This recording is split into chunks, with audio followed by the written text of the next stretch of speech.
thinking it in my head, but my higher self conscious is speaking for me, but I'm thinking in my head, I'm like, am I a freaking mermaid right now? This is insane.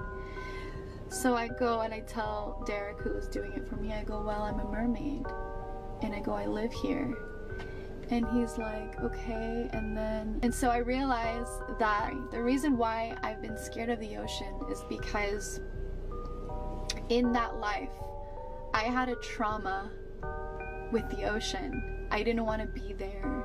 I didn't want to live in the ocean, but I had no choice because my father in that specific lifetime was a king of some sort. In that life, Austin was actually my husband. So it wasn't physically him, but it was his spirit. Austin was my husband. He was a merman. And Elle, Alea, and Steele were also my children in that lifetime. What's interesting about that life is, although we were in the water and we lived in the water, there's certain moments of that life where it's almost like it's a real, like, it's like almost like our homes where we could walk. It's interesting. I would love for you guys to somehow reach me and tell me that you've also experienced this. So this is why plant medicine gets a bad rep. And I get it. I don't blame people for like giving a shit for supporting plant medicine because of people that take it too far. No, ayahuasca is not something you're supposed to take for 2 years, and definitely not 10 plus times. Apparently she has said she has taken it, 12, 13, 15? A lot.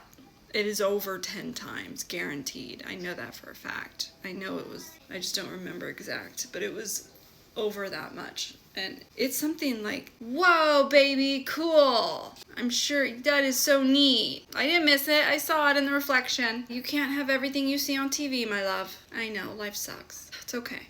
We get through it. You're supposed to like take it twice in your life. Maybe, but no more than once. Whoa! Considering I mainly support kratom as a very minimalistic plant, herb, medicine, tree. And that's as far as I take it. I've never taken ayahuasca. I don't plan on it. I don't care to vomit my ass and butt cheeks out. It's just not something I care to experience. No, thank you. I'm sure the spiritual journey is riveting. Her, mermaid visions, I'm sure were... It borderlines on narcissism when you think that you're like freaking your daddy was King Triton. I mean, come on. It doesn't really help the look, the image, and I'm not one that does. I don't like to talk bad about people. I really don't. But when you're gonna involve plant medicine that already is really hard to keep in a good light, right? I get ass fucks who are up my asshole all day, every day, condemning plant medicine and, demonizing it. And then people like this don't help the battle of people that are trying to fight big pharma, trying to fight against the prescription evil people that just want to push chemicals down your throat and not even consider plant medicine. So she doesn't help our cause, which is kind of offensive, right? And you take something and this is clearly abuse. You are clearly abusing plant medicine. She's clearly abusing it.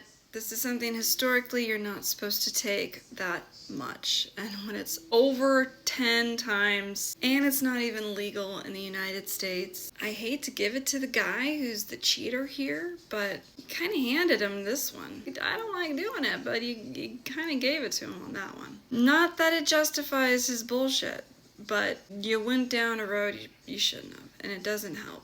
And there's everything in moderation is key. That's the focus here. And here is some comparisons of kratom and ayahuasca that I want to clearly define for those of you that are not familiar with ayahuasca or perhaps kratom.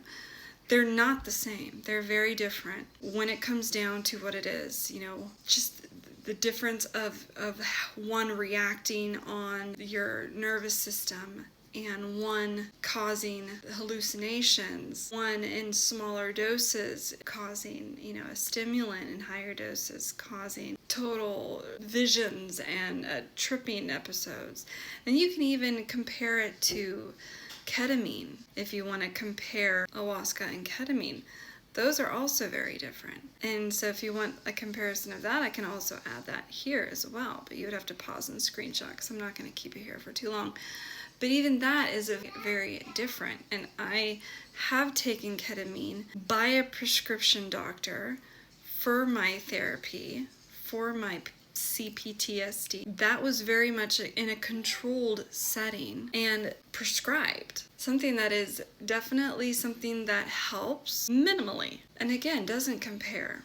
There's a reason why ayahuasca is illegal in the United States. I can't think of anywhere where it is legal. I'll correct myself here later on if I need to, but I can't think of it off the top of my head. But either or, it is unfortunate when a person has a massive platform and they hear of something and they take it too far and they kind of ruin it for us warriors that have been defending plant medicine for years and years and years, and combine it with our spiritual walk. Time and a place, minimalist, everything in moderation, and to take it to this extreme. Why am I having such a hard word with this word? Extreme. Say that 10 times fast. Extreme. And to take it to this extreme is pathetic, and it's unfortunate, and it doesn't help and don't be so naive to think it doesn't affect other natural medicines out there. It does. Guaranteed. It affects other natural alternative plant medicine, like kratom, like CBD. I'm like, don't even get me started on Texas. I'm going to put out another video just specifically on that, and it is unfortunate. But yeah, this doesn't help. She comes off as a loon. She needs to be careful. If this guy, and hopefully he's not like my ex and just litigation nutty and wants to sue and wants to go for full custody like some narcissistic nut job like my ex was. Hopefully he's not that bad. But he would have all the ammo he needs, unfortunately. She's making it easy. But let's hope he doesn't go down that route. All right, that's my 2 cents.